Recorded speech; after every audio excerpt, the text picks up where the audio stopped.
통합도 소통도 찾아보기 힘든 대통령 신년 기자회견이었습니다. 역대 최악의 기자회견 기록이었습니다. 김대중, 노무현 150회, 이명박 20회, 문재인 6회. 정치는 소통인데 통하지 않고 꽉 막혀서 숨 막히는 불통 정권이라던 문재인 대통령의 2016년 페이스북 언급을 떠올리겠습니다.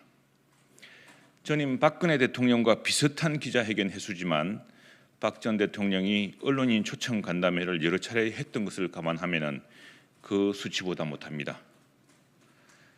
어느 대통령보다 현장 방문을 많이 했다고 말을 바꿨지만 과거 권위주의 정부들이 주로 쓰던 보여주기식 행정이 소통이란 말입니까? 기자회견보다 현장 방문이 더 중요하다고 했습니다.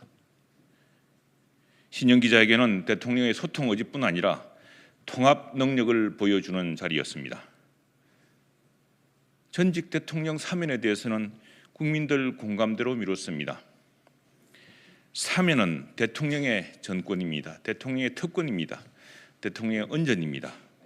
그 권한과 책임은 국민이나 야당 그리고 구속 중인 전직 대통령에게 미룰 일이 아닙니다. 국민 통합의 최고 책임자 바로 대통령의 결단 사안입니다. 대통령 직함의 통자는 통합의 통자임을 명심해야 할 것입니다. 국민들이 가장 목 빠지게 기다리는 백신 접종 시기와 집단 면역 형성 시기와 관련해서 다른 나라와 비교하면 오히려 빠를 것이라고 동문서답을 했습니다.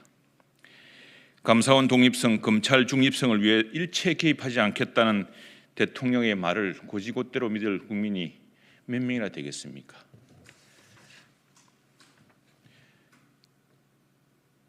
부동산 정책마다 잇따라 실패했으면서 이전 정부가 추진했던 주택 공급을 자신의 공으로 돌렸습니다. 주택 공급이 통상 3, 4년 이상 걸린 걸 감안하면 현 정부 들어서 입주가 시작된 주택 물량은 전부 이전 정부에서 시작된 것이었습니다. 그런데 문재인 대통령 들어 주택 공급이 늘었다는 기가 막힌 이야기를 합니다. 공급이 문제라는 것을 전임 국토부 장관이 마지막에야 인정했는데 지금 대통령은 부동산 수요 억제 기조를 계속 유지하겠다는 뜻을 밝혔습니다. 외교안보는 또 어땠습니까? 북한의 김여정으로부터 특등머저리라는 모욕까지 받았으면서 일관되게 보였던 대북구애는 척은하기까지 했습니다. 신무구의 커튼 뒤에서 법무장관과 검찰총장 갈등을 방조하던 대통령인데 이를 민주주의의 건강한 발전이라고 포장한 수사는 더욱 황당했습니다. 그렇다면 왜 진작 나서시지 않았습니까? 검찰총장의 임기를 보장해서 검찰의 독립성을 확고하게 유지하려고 했다면 진작 나서서셔야죠. 온통 나라를 반으로 쪼개놓고 법무부 장관을 무법부 장관으로 만들고 폭주기관차로 만든 뒤에야 이 무슨 황당한 개변입니까?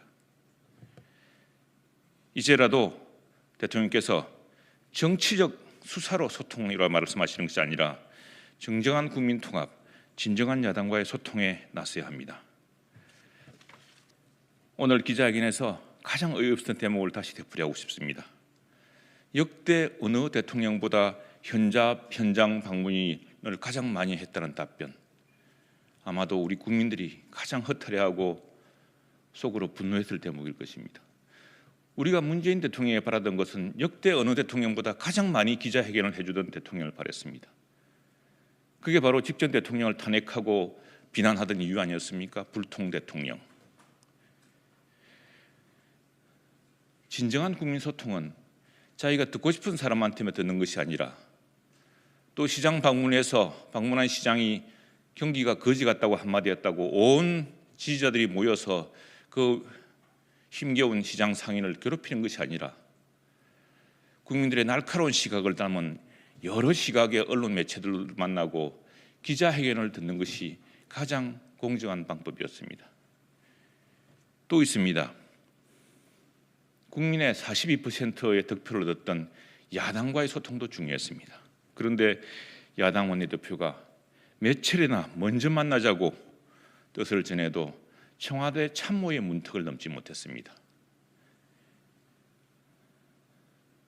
오늘 회견을 보니 대통령의 오판, 이해할 수 없는 발언들이 왜 나왔는지 알 수 있었습니다. 그것은 바로 오늘처럼 기자회견을 하지 않고 기자회견을 회피해왔던 그 이유를 통해서 알 수 있었습니다. 대통령은 받고 싶은 보고만 받고 읽고 싶은 것만 읽는 자리가 아닙니다. 대통령은 날카로운 기자들의 질문을 통해서 국정 현실에 첨예한 문제를 느끼게 합니다. 코백스는 백신이 아닙니다, 언론 여러분. 그런데 오늘 언론 답변에서 이후에 코백스를 받기로 했다고 했습니다. 아마도 보건복지부의 12월 말 보도자료를 잘못 오독한 것으로 보입니다. 코백스는 백신이 아니라 후진국 백신 배당 프로그램입니다. 그리고 그것이 2월 달에 배달되기로 했다는 아무런 언급도 보건복지부는 하지 않았습니다. 지금 대통령 말에 따르더라도 11월에 백신 효과가 나타나면서 코로나 확산이 멈출 것이라고 했습니다. 그러면서 코로나 부작용을 관찰할 기회를 가져서 다행이라는 기나긴 끝도 없는 터널의 인식의 터널을 보여주었습니다. BBC 기자의 질문에 대한 답변은 얼마 전 국무총리의 국회 답변을 연상했습니다. BBC 기자는 백신 도입 지연에 후회하지 않느냐고 질문했습니다. 대통령은 우리는 충분히 일찍 확보했다고 이야기했습니다. 얼마 전 총리는 그 나라에 가서 물어보십시오라고 했습니다. 국회의원의 질문에 그 나라에 가서 물어보라고 했습니다.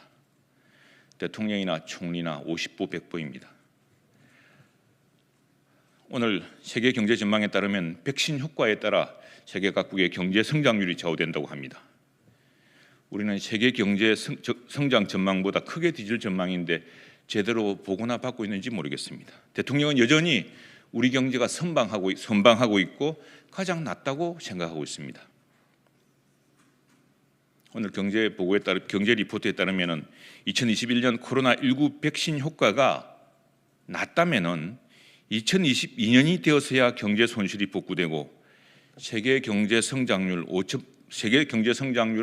5.2%로 예상되는 반면에 한국 경제 성장률은 3%로 예측되고 있다고 했습니다. 대통령은 도대체 누구로부터 어떤 보고를 받고 있는 것입니까? 대통령은 매월 한 차례씩이라도 기자회견을 해서 국민의 날카로운 질문을 피하지 말아야 합니다. 그리고 언론인들이 하고 싶은 질문을 마음껏 할 수 있도록 해야 합니다. 그것이 세상을 제대로 깨닫고 우리 국민이 간절히 바라는 것을 그나마 답변할 수 있는 그런 기회가 될 것이기 때문입니다. 감사합니다.